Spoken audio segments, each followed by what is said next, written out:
asalaamaaleykum suñu mbokku téléspectateurs yi ñu ngi amaat mbégte ñëw jox leen seen xibaar météo xibaar bi nag tey dañ koy tàmbali ak xibaaru géej gi ndaxte ñu ngi xaarandi ngelaw bu takku bi nga xamante ni mën na dem ba ëpp ñeent fukki kilomètres si waxtu bi ngelaw boobu nag mu dina tàmbali jeudi à partir de 23h si diggante Casamance ak Mbour suñu demee tamit diggante Dakar ba Ndar ngelaw boobu nañ fa tàmbali à partir de vendredi bi vers les coups de 15h ngelaw bi nag dina desandi fii ba samedi si suba si ay booru 6h du matin. suba nag asamaan bi dina bëri ay niir te ñu ngi xaarande ay taw yu nga xamante ni dinañ àndax dënn taw yooyu tamit mën nañ àndax ngelaw yu fort rawatina si gox ko xaani nekk si wetu tefes bi loolu nag mooy waral ni que tàngaay bi dina wàññeeku bu baax a baax si biir réew mi suñu xoolee suñu naatal satellite bi nañ gis ne que asamaan bi dina bëri ay niir te niir yooyu ay niir yi nga xamante ni àndax taw ak dënnu su niir yi nag suba si ngoon si gox ko xaani nekk si wetu tefes bi foofu lañ koy gën a nemmeeku loolu may waral si wàllum prévision tey si guddi ñu ngi xaar ay taw yu àndax dund si gox-goxaan yi nekk si biir réew mi suñu soo leen xoolee baax si naataal bi suñu jëlee si bët gànnaar bi penku réew mi dem ba si sow réew mi nañ gis ne que asamaan bi dina bëri ay niir te ñu ngi xaarandi ay taw yi nga xamante ni mën nañ àndax ngelaw yu fort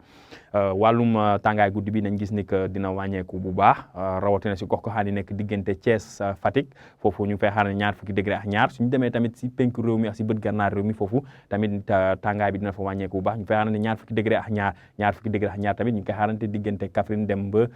Tambacounda lu des si dëkk bi nañ gis ni que température dinañ dem ñaar fukki degré ak ñett si Ndar dem ba ñaar fukki degré ak juróom benn diggante Dakar ba Louga suba nag nañ gis ni que taw yi dinañ desandi si biir réew mi taw yi nag fu ñu koy gën a nemmeeku mooy si gox-goxaan yi nekk si sow réew mi rawatina si penku réew mi foofu taw yooyu nag mun nañ àndax ngelaw bu nga xamante ni ngelaw bu fort lay doon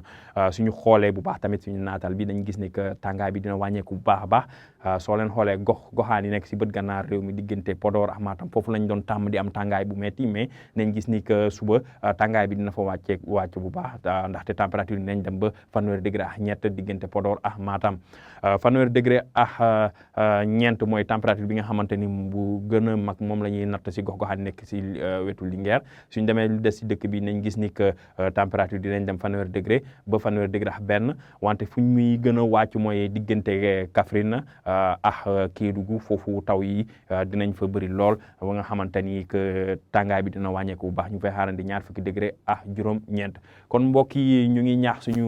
mbokku nappkat yi ñu bàyyi xel si xibaar géej gi ndaxte am nañ ngelaw bu takku bi nga xamante ne nañ ko nemmeeku diggante Casamance dem ba Mbour si jeudi bi suñ demee vendredi nag ngelaw bi diggante Dakar ba Ndar foofu lañ koy gën a nemmeeku ay booru 15h wante suñ demee samedi si suba si ay booru 6h du matin foofu la ngelaw bi di commencé di wàcc wàllum taw bi nañ gis ni que taw bi dina intéressé gox-goxaan yu bëri nekk si biir réew mi ay taw yi nga àndax dënnu ak ngelaw bu fort rawatina si